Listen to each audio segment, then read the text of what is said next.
Hey, hey, it's Joycelyn Wells with Joy Exposed, and it's Wednesday, December 2nd. Gosh, we're down to we have 4 Wednesdays left after tonight to do Joy Exposed. I can't believe this year is almost over. Like this, I think November went by so fast. I think March, no, April, May, June went by really slow.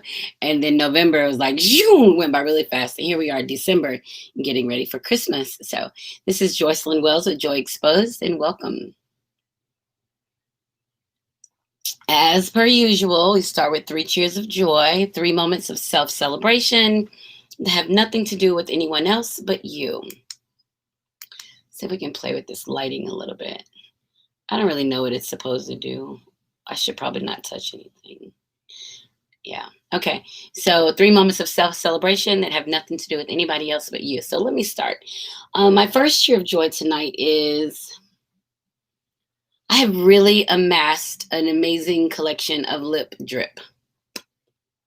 So this what I have on tonight is kind of a little menthol. And don't forget, my lips are dripped each week by Shine Glow Getter, shineglowgetter.com. And they are officially dripping my lips each week. So that's my first cheer of joy is I went from like having a lip balm and a lip gloss to having like a whole bag of lip glosses and lipsticks and mattes and all this stuff, that liners that I'm learning how to use.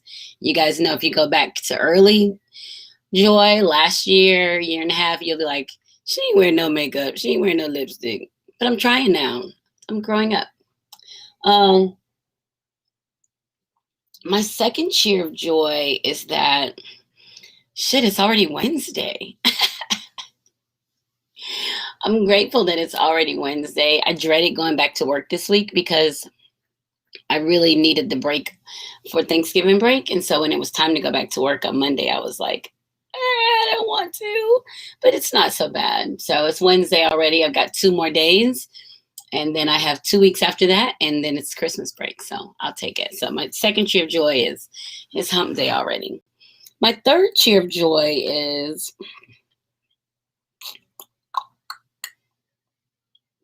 I've been taking my grandbaby to work this week, and to school this week, and that's been fun being with her in the morning. And she likes to make the smoothies, and she likes to talk, and just kind of spending the mornings with her. It's been really cool. So that's my third cheer of joy, spending some Grammy time with my grandbaby.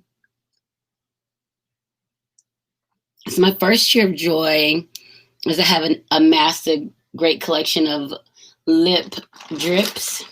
I won't even open them. And then my second cheer of joy is making it to Wednesday. We're already on hump day, and I got 2 more days of work this week. And so I'm really grateful for that. And I think we're going to decorate the Christmas tree tomorrow. It may already be decorated. I just walked past it. I don't remember seeing any decorations on it, just a tree there with lights. So I think that's tomorrow or Friday. And then the third cheer of joy is hanging out with my grandbaby in the morning and taking her to school. And it's been really cool. If you don't have any little people around you, they are definitely some kind of special. So I'm enjoying her an awful lot. So that's my third cheer of joy. And just in case you don't know or you don't remember, 3 cheers of joy, 3 moments of self-celebration. And we start every Joy Exposed that way, just to stay grounded and to know that there's goodness happening all around you without you necessarily having to go get it, or having it to be something material or expensive or whatever. So just 3 things that you want to celebrate and carry with you till the next week. And those are my 3 cheers of joy. So cheers. And the lip drip is brought to you by Shine Glow Getter.com. About my grandbaby, I just said I had a great time spending time with her. Her birthday is at the end of this month, December 30th. And I was thinking yesterday that I was going to dedicate much of my writing this month to her, just in my blog, just to kind of, I call it Princess Ari's whimsies, right? So her just whimsical things that happen with her that she and I share. And at first I thought I would do it just because a lot of my Facebook family loves to read about her. But then I thought, what a great way to kind of be memorialized by your grandmother, to have something printed that will always be around as you get older and you get to see how your grandparents felt about you or the words they had for you. So I'm thinking I'm going to do that for her and just to have there. And it's really kind of a neat idea because, like we don't get to, with technology, it lets us do more.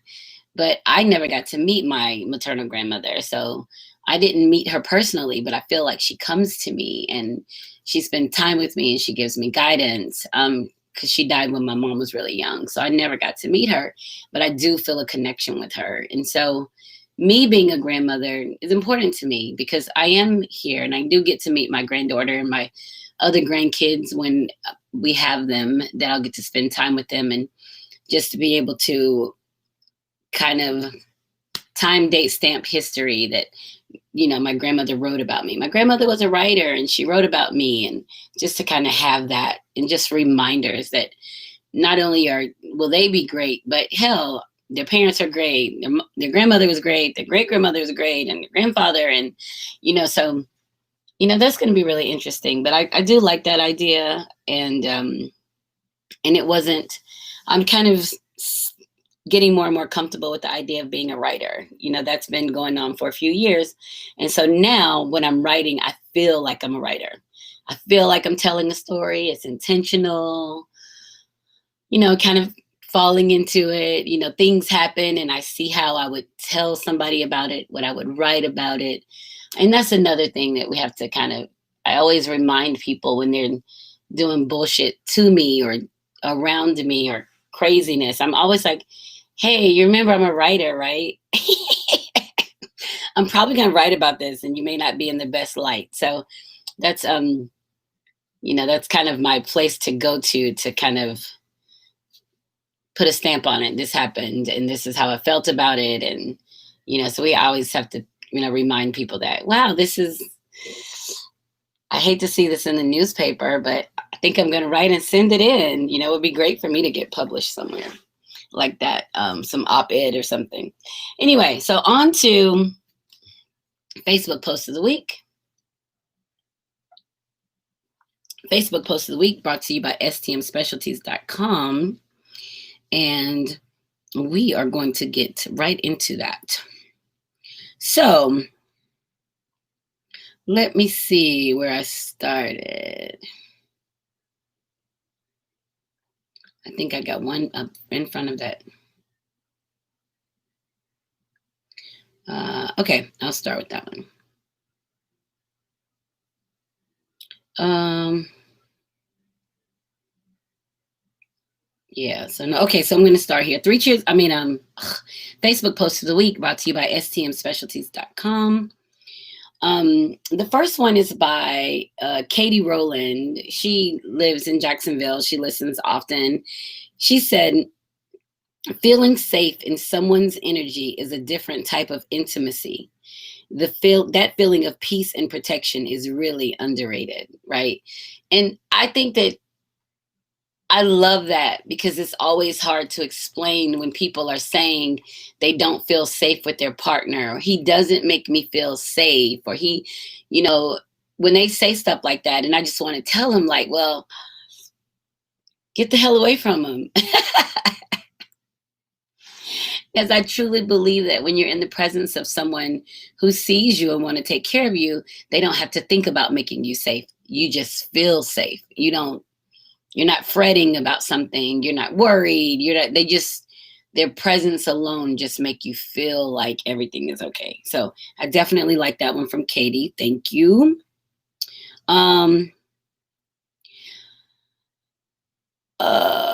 Okay, so this is by Brian Russell. It says, never compromise on doing the right thing. So many people try to convince you of alternative moral fluidity when it's convenient. However, having a moral compass and a heart for people doesn't change. We talk about that often on Joy Exposed, because your morality is so important to making decisions that will make sure that you're set free. But when you start trying to change your moral compass to satisfy a whim, that's when you really get jacked up in situations. Because if you change your moral compass to do something, the ability to change it back, it's not that simple because you've already curved a new path and you've got to deal with the consequences with doing so. So I'd like that from Brian Russell. Thank you. This is one I saw, Marquita Rogers. It says, if we keep preparing her, but don't address the underprepared him, we will have a generation of women waiting on a man that does not exist. I thought that was a really good one because we see that a lot. I think that the women are ultra prepared, and I mean, the women are going to college and the women are going to college and the women are, getting kick-ass jobs, and the women are being prepared to go out and get it, and the men are not so much, right? So the number of women going off to school and doing things is greater than the number of men, and it does create this kind of unequal balance of being together, because a woman who has worked her butt off to do all these great things is less likely to end up with the man who has not. And a man who has worked his butt off to do these amazing things is less likely to end up with the woman who has not. And that's a real thing. I saw a post on Facebook, this is just throwing it in there, talking about would a woman date a man who lived off Section 8 and got food stamps and got child support and something else and didn't have another source of income? Would a woman date a man like that? And the responses were crazy. The women were like, no, of course not. They were saying no. But the men were like, well, why are we supposed to want to date a woman like that who has no job and Section 8 and food stamps and whatever the other thing was? And so it's really kind of, and they even said, one of the guys said to me, you know that's true. Women live like that. And I was like, I don't know women live like that. I know that those are services, food stamps and Section 8. I know those are viable options for services when you need help. But I don't really know anybody who's not working and only collecting those things and collecting child support. So maybe I'm not in the generation for that, because most of the people my age, their kids are just about grown. So I'm sure there are situations like that, but they're not common in my arena or people that I deal with. But the men were saying that they have a problem expecting to grind and make it big and all of this, and then have to settle for a woman who's just there, right? So, so I guess everybody needs to be pushed to be their best, right? And to not be comfortable with nothing. And people feel like they're working and amassing things, getting things, and it's really nothing. It's material things. You can't take them with you. They age out, they break, So it's like, really, what's the balance? How do you get to a good sense of you and that growth? How do you get that in your intrinsic self or part of you without, and then, still be able to interact and deal with people. So, and engage with people, should I say. So that was, pretty interesting. And I don't know. I think that's always been a way, right? I think it's just like some men and women just unequally yoked, right? They're not equally yoked. So instead of feeling necessary to force it, you recognize it and you continue to move on. As I said earlier, if you're in a relationship with someone and you don't feel safe, or you feel like you're the one that has to be in charge, or you got to keep everybody safe and all this, and you don't feel safe, then, you're probably in not a relationship that's healthy for you, and maybe time to go and to do something else. So, we have to really pay attention to that, to those situations, and I guess push our boys and girls equally, right? Hang on a second. push our boys and girls equally to be their best and give them the same resources. So, that was a pretty cool Facebook post of the week as well. Let me see if I have another one.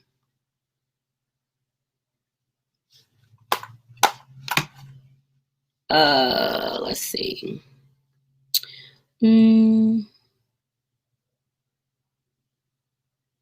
Oh, this was a good one right here. Hang on a second. Drop my wine. This was a good one right here. It says, oh!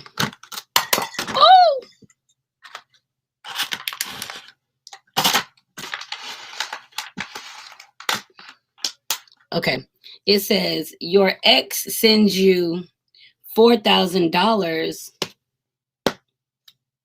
Your ex sends you $4,000 on your birthday. Your current partner tells you to return it. Will you return it?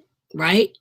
And so I read that and I was like, your ex sends you $4,000 on your birthday.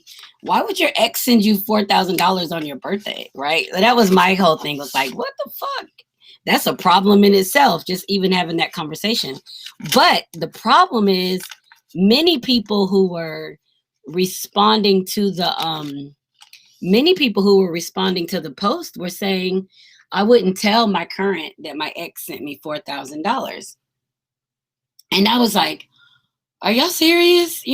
So I just really copied down some of those posts because it was like, if you're in a relationship and your ex sends you $4,000, would you really not tell your ex you got $4,000? I mean, would you really not tell your current that you got $4,000? Then I was just kind of reading some of the responses and I thought, well, this explains why a lot of people are single. That's a problem. I mean, I think so. So let's see me read a couple of responses. Nope, I'm keeping it. My current would first be a bit suspicious. He thinks every man that has ever known me that's not related to me wants my little coochie, but then he'll be cool when he realizes that dude just crazy. Right? Let's see. If my current partner hands me $4,000, I'll give it back.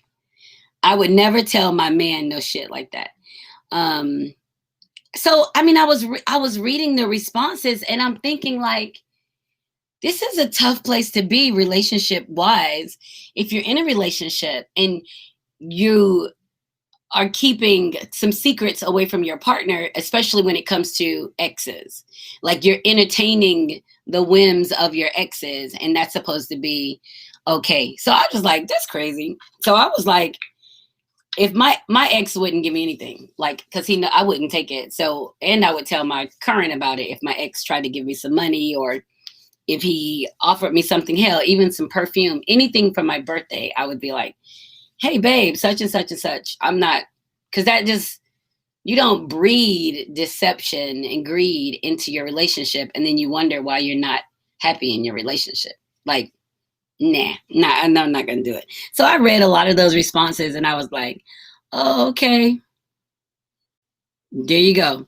So, that was interesting. And I wonder, what do you guys think about that? If your ex gave you $4,000, would you keep it a secret from your current or would you give it back or what would you do? Like, I would be like, I'm giving it back. I'm not, nah, maybe because my conscience don't let me keep secrets like that. Like, why would I want to keep secrets from my best guy? Like, he's the person that keeps me safe. So if I'm keeping secrets and deception and all this stuff, how am I going to feel safe in his presence when I'm creating all the chaos on my own? That's weird, right? But anyway, I wanted to share that. Also, let's see, I think that's it for the Facebook post of the week. I mean, I had several, but I'm not going to read any more. Right. Yeah. I think that's it. All right. So those are the Facebook posts of the week, and they're brought to you by stmspecialties.com. Cheers. And you guys remember about 2 weeks ago, I read this article by this writer named Laura Henneman, and her article says, Dear White Women Who Voted for Trump. You guys remember that? So I sent her, as I told you guys, I was going to send her the email and tell her I was going to send her the email and tell her how much I enjoyed her article. Well, I sent it to her and she responded. Let me read you her response. I don't look like I'm unhappy, do I? So I sent it. I said, thank you for your amazing article, blah, blah, blah, blah, blah. And I tagged her in the YouTube video. She says, Dear Joycelyn, thank you so much for your note and your wonderful podcast about the article. I loved it. When you said, I'm going to move the nation that wants to move, that even knows there's a problem, I identified with that wholeheartedly. I wrote the article to white women who voted for Trump, knowing damn well a lot of them wouldn't read it. Or if they did, they wouldn't hear me. So it moves the people who want to move like you. Love the podcast and look forward to hearing more from you. I linked your podcast on my writer page. Right? So I was really stoked about that, because I was concerned because you guys know I have a potty mouth and, I cuss and talk trash and blah, blah, blah, blah, all that shit. So I wasn't really sure the response, but I love the article. I love the commentary on it. And I listened to it a couple of times and I love the passion behind it. And I meant everything that I said in there, right? So I usually do. I usually mean the stuff that I said most times. So she sent me that email and then she said this on her page. So cheered and happy to see a note from this podcaster, Joycelyn Wells, the author, this weekend. She talks about my article, Dear White Women Who Voted for Trump, at minute 9. Check it out. She has some great commentary, including the election is over, the tide has turned, keep it fucking turning. And it's grow time. I'm going to move the nation that wants to move. So she quoted me and everything. So I am, I'm very excited about that. I was like, yay. And, because I don't really talk about I'm very protective about talking about people's craft and their opinions. But that article just really touched me in a unique space because it meant a lot to me. So that was, I think, November 18th. And that was Dear White Women by Laura Henneman. Great article. Very pleased, very proud. And I've gotten several hits on my YouTube channel and on my YouTube video because of it. So I felt a little celebrity-like. So, yeah, that was really cool. For Thanksgiving, one of the things that we did on Thanksgiving, because thank you, Stephanie. One of the things we did on Thanksgiving, because we're in a pandemic, is that we decided not to get together because we decided to not get together because of the pandemic, right?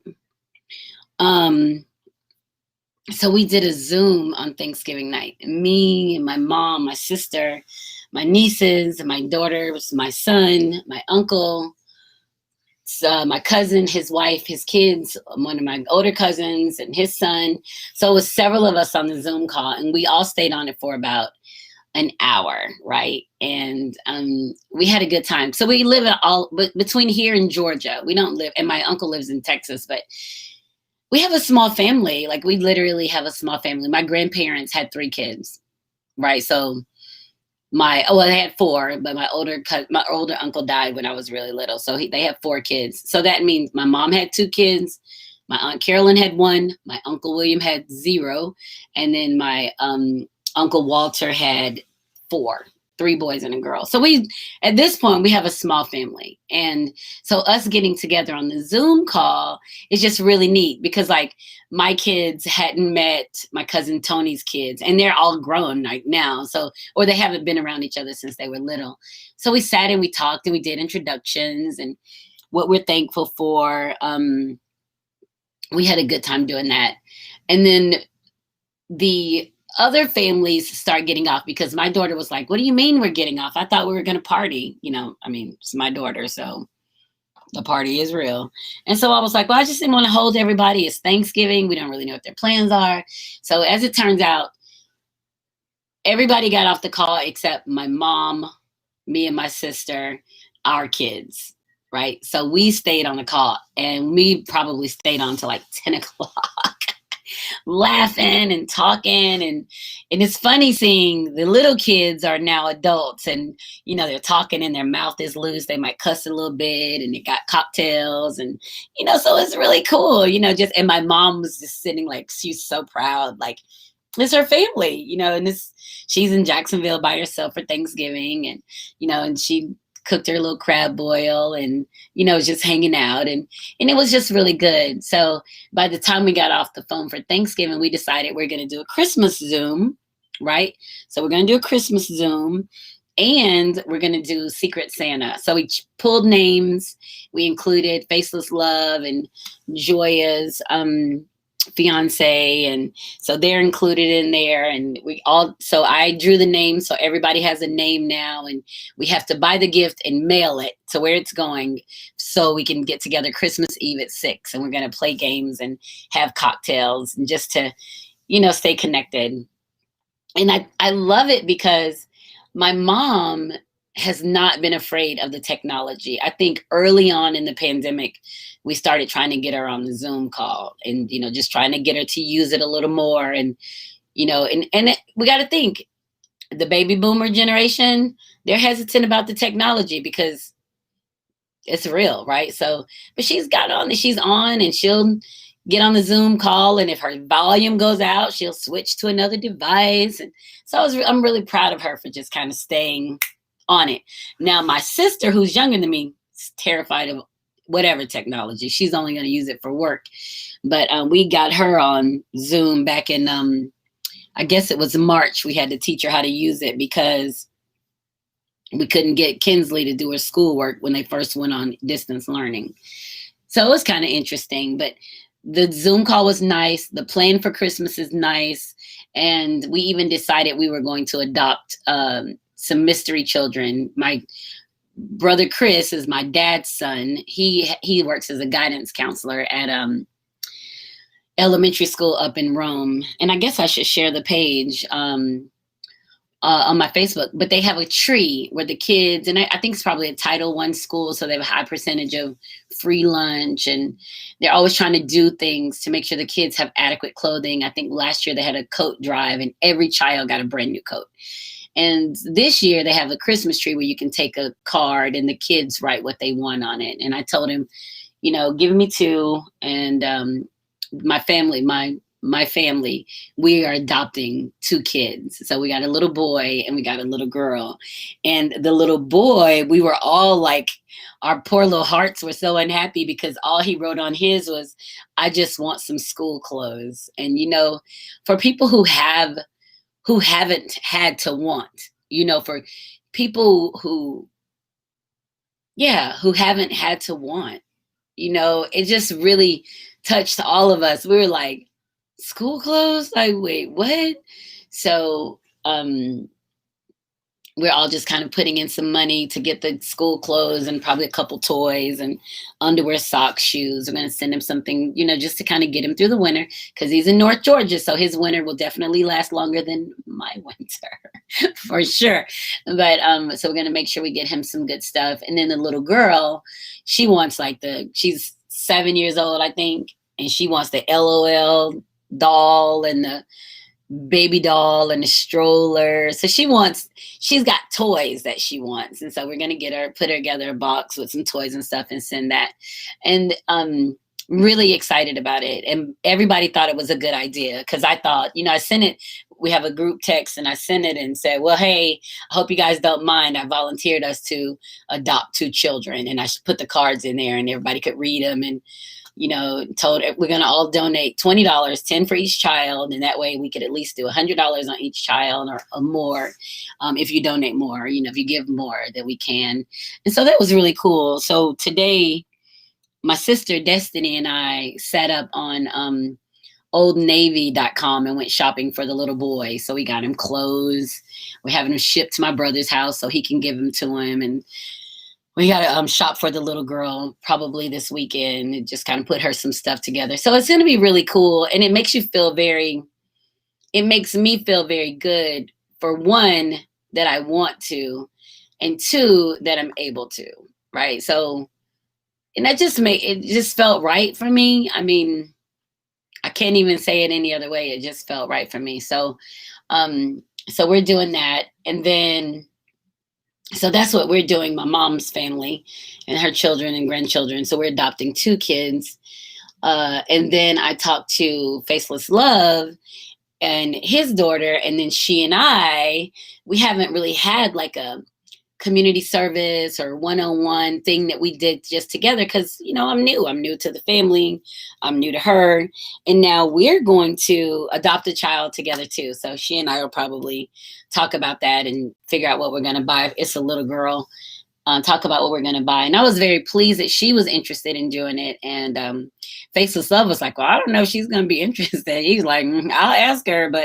And then she was like, oh yeah, I'd like to do that. And so, I'm just we all have to find a way to fit in, to people's lives as they unravel. So not only are the lives unraveling, but you're kind of making something new as you go along. So I'm happy about that. So hopefully she and I will be able to do that each year. Maybe that can be our thing. So we'll start with this year and see how it goes. But I think it would be like lots of fun to share that way with the little princess. Otherwise, that's about all I'm going to do shopping for Christmas. I'm not buying a lot of gifts. Yeah, no. I'm not. I think probably my son, who's a senior in high school, and he doesn't even want anything. I thought he was going to want that PlayStation 5 thing. He doesn't want it. He's content with his computer that he has. He does want a new phone when it comes out. Well, in January, I think we'll get a new phone for him. So it's like, that he wants, but otherwise he's just real chill. Like he's like, I got it, I'm good, whatever. He'll be getting ready to go to college in a little while. So I guess he'll need regular stuff, refrigerator, microwave, that kind of stuff. But he's not really asking for anything. And with our family gift exchange, everybody's going to get a gift, and it's going to be about $20 limit for everybody. So everybody gets to spend $20, and that'll be about it. So everybody will get a gift there, and we're going to just ride this pandemic out, right? We just try to keep taking care of each other and keep staying safe, and so we can get through. Speaking of getting through, there's a pandemic coming. I mean, not a pandemic. There's a vaccination coming. What do you guys think about that? Anybody talking about it? Anybody getting a vaccine? I think I probably would get a vaccine, right? My camera shifted. I'm looking at the ceiling. Hold on. That's my bad. So I think I will get the vaccine simply because why not? I don't know. Like, I feel like it's my duty, right? Like, this is what we're supposed to do. I'm not big on anti stuff. Now, the only way I couldn't get the vaccine is if it has an egg base. I can't do eggs. So that would stop me from getting, that's why I don't get a flu vaccine, because it has an egg base. But so there is a vaccine, has been approved. I think the UK approved theirs this morning by Pfizer. The United States I don't know if it was actually approved today or not, but I know they're in the process of talking about approving it. And I guess we'll have to see. They're talking about giving it to healthcare workers first, which makes sense, but it's also scary. What if it doesn't work and then we lose all our healthcare workers? Then what the fuck are we gonna do? So I don't know. I wonder if our current president is going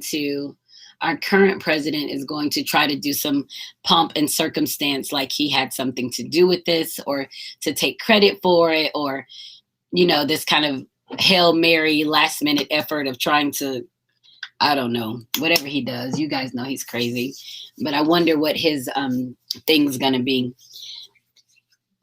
Yeah, so I wonder what his thing's going to be. So we're going to see, but there is a vaccine out there, and we got to look at how it's going to be distributed. And you got to think, those things are really, they pay a lot of attention to the lot numbers and expiration dates, and all of that stuff is cataloged. When you get your shot or injection or whatever, all of that stuff is cataloged, and it's kept forever in the bowels of the Centers for Disease Control. Your health department keeps it and forwards it. And so all of those records are kept. So every vaccine you've ever gotten is somewhere. Somebody knows on your little blue card, right? So this will be another one, and we're going to see how this goes.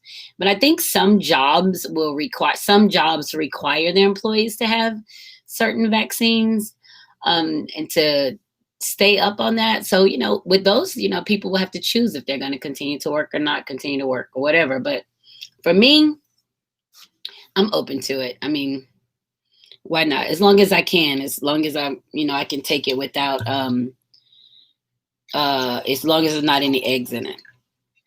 So, I didn't say earlier, my poppy chardonnay, that's what I'm drinking. I just poured the last of it in my glass. I didn't all drink it all right now. I've just been drinking it all afternoon. Well, since I got off work. And this is the end of it. So we'll see about that vaccine and how you guys feel about it. And if you guys get it before me, I'll keep an eye out, see if you start growing hair out of weird places or walking on all fours or anything like that. Let's see what I got. Oh, I know what I was going to tell you guys about. So you know that. No, I'm not even going to talk about it. I already spent too much energy talking about it this week.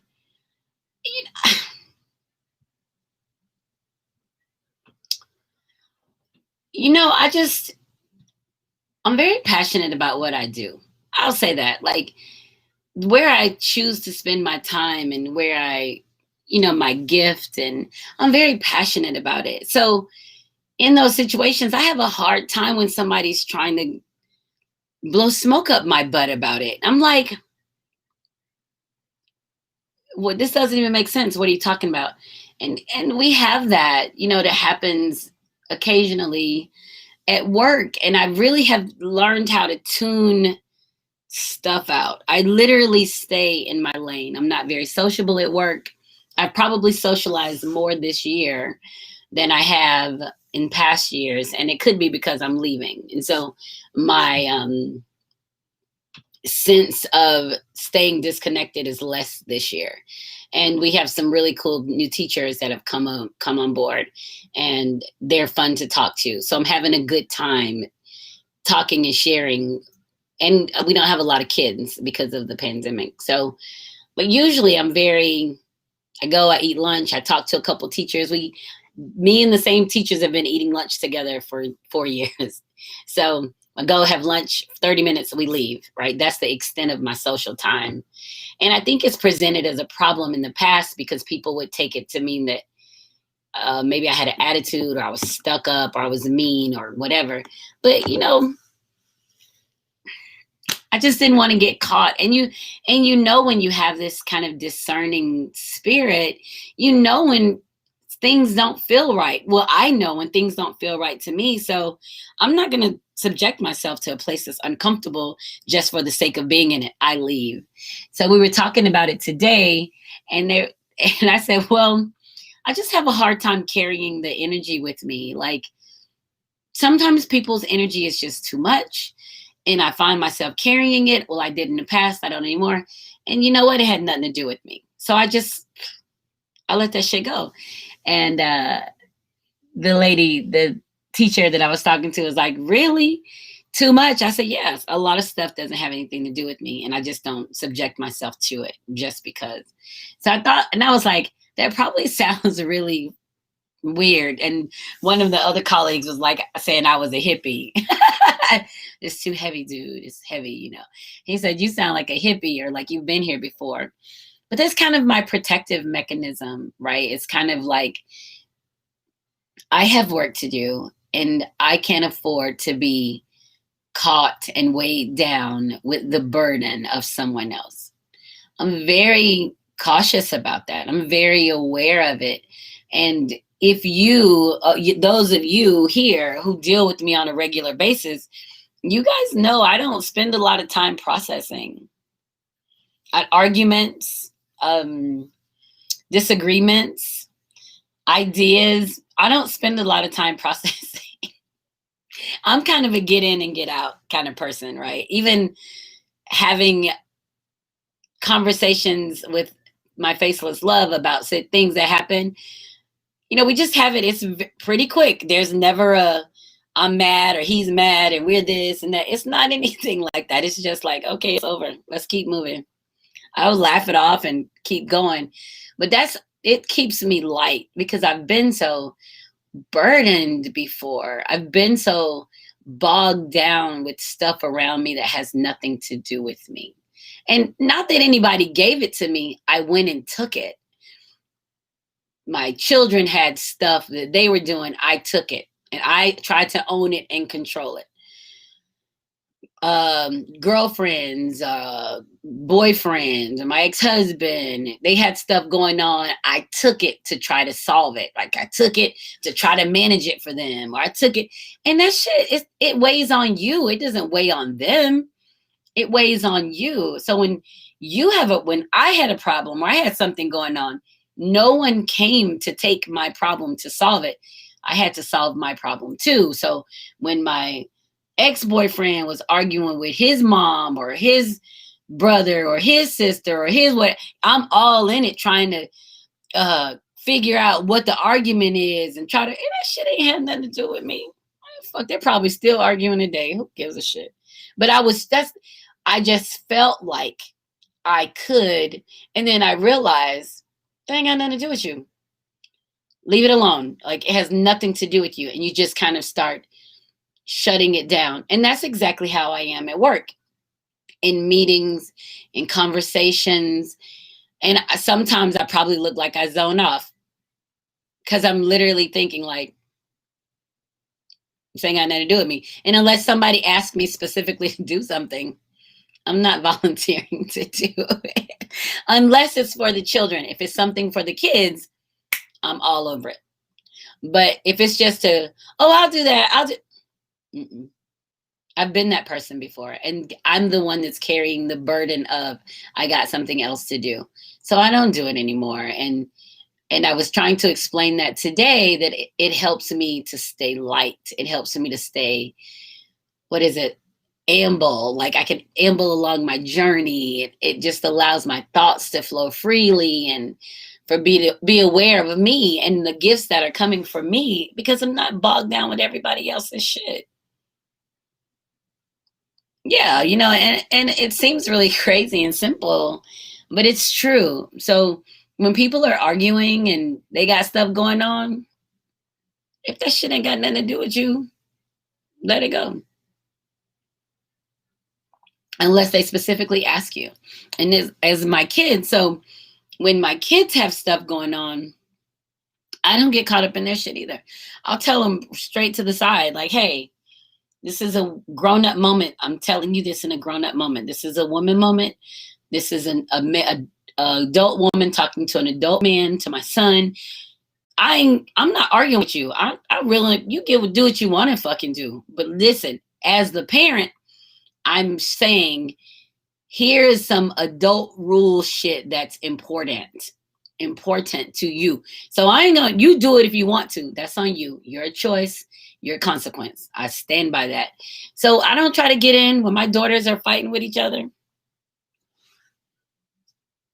It got nothing to do with me. Because as soon as I step in and try to break it up, they're gonna be like, why you in our stuff? We got this. We sisters. Then it becomes them against me. And then, well, I was just trying to help. And then I become the victim. Well, I'm not the victim. I'm not the victim. I'm not doing it. All right. So I'm very, and I just was explaining it today at work, and it may not have come out as clearly as that. All I know is when the bullshit is happening, it doesn't involve me. That's how I can walk around the campus light and happy and talking to people and enjoying my day because I'm not mad at the person who did this, or why did this person do this, and why did this and this and that. Who cares? I don't care. I don't even fucking care. So if I get caught up in the meetings and the conversations and the this and the this and the this and the, then I'm going to be ineffective as a teacher, as an educator, ineffective as a person, because I'm not moving freely through the system. And so, yeah, that's exactly it. So when I could be sitting in the middle of a room and it's on fire, I should probably move, right? That's me. Like, I'm like, all right, I'm gonna move, and I move. But why it's on fire? What happened? That shit ain't got nothing to do with me. So I always say to my faceless love, I'm probably gonna make a terrible partner um in a relationship with him, because I just feel like it's not nonchalant. It's just like I'm just aware that so much stuff has nothing to do with me, that I don't get caught in it. He's assured me that that's not the case. He's assured me I'm going to be, as long as I don't change. I think he's making sure that we don't get together, get married, and then all of a sudden I turn into housewife from hell or something, So, but I'm like, I change into what? What am I going to change into? A butterfly? Like, I don't know. So I just thought that was really interesting today, having that conversation, just explaining that, no, I don't do that, because we're having a Christmas exchange, a secret Santa. And I was like, well, I'm going to participate this year. I was talking to one of my colleagues about participating, and the person who's organizing it, and I was like, she's probably surprised that I'm going to participate. And she was like, she said, you are different this year. She says, you're different. Not that you were bad, but you're different. You're participating more. And I chalked that up to, for the past couple of years, we've had some yucky energies on our campus. And when I'm not interacting with the yucky energy for the sake of it. I mean, we got a couple of yucky energies on our campus right now. I don't interact with them either. But for the sake of just interacting with people, I'm good on my own. I've told you guys that before. I go do my own thing. I don't have to be in a group. But people don't understand that, because people are so used to forcing themselves to be in situations, to do things. People are used to feeling like they have to take it. Well, you don't, because the more that you force yourself to have to take it, the more that you're chipping away at the pure existence of you. The more that you're holding yourself hostage right in that space, because you're not able to move, because you feel like you got to take it. I know I don't have to take it. I know I don't have to. Some people can't talk to me if I don't want them to talk to me. I know that. People can't come in my classroom without my permission, unless they're coming for an observation. And then if you come in, don't talk. Like, I have serious rules about the boundaries that I keep around myself, because I have to keep myself safe, which in turns keep my students safe. So they perform very well in my classroom, because I provide a safe space for them. They know that no one outside of the classroom can come in and get them without coming through me, right? So that's a big deal. I'm very strict on the boundaries that I provide. And as soon as someone crosses a boundary, or as soon as someone violates a boundary or disregard that, then I understand their intention isn't for me. Their intention is for them, and good for them. But that means I have to shut down the way that I interact with you, because I've got to protect myself from you. So, it's really interesting, especially when you're trying to explain yourself to someone. My one of my colleagues sent me a email, and I loved it so much. Let me see if I can find it. I'm going to read it. It's a quote. He said that I was the epitome of that quote. Like, you are the epitome of this quote.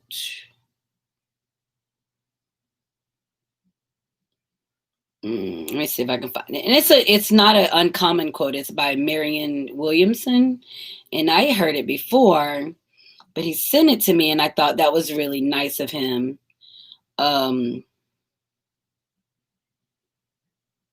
That's not it. It's similar to, well, it looks like they must have paraphrased it or something, because these are longer than. So let me just read this one. This is close. It's called Our Deepest Fear by Marianne Williamson. Our deepest fear is not that we are inadequate. Our deepest fear is that we are powerful beyond measure. It is our light, not our darkness, that most frightens us. We ask ourselves, who am I to be brilliant, gorgeous, talented, fabulous? Actually, who are you not to be? You are a child of God. Your playing small does not serve the world. There's nothing enlightened about shrinking so that other people won't feel insecure around you. We are all meant to shine as children do. We were born to make manifest the glory of God that is within us. It's not just in some of us, it's in everyone. And as we let our own light shine, we unconsciously give other people permission to do the same. And we're liberated from our own fear. Our presence automatically liberates others. So this is one of my colleagues that just sent me that in an email and never mentioned it again and was like, I think this quote epitomizes you. So that was what it said. I read the quote and I was like, wow, thank you. And I've only met them this year. Like, so they're new there.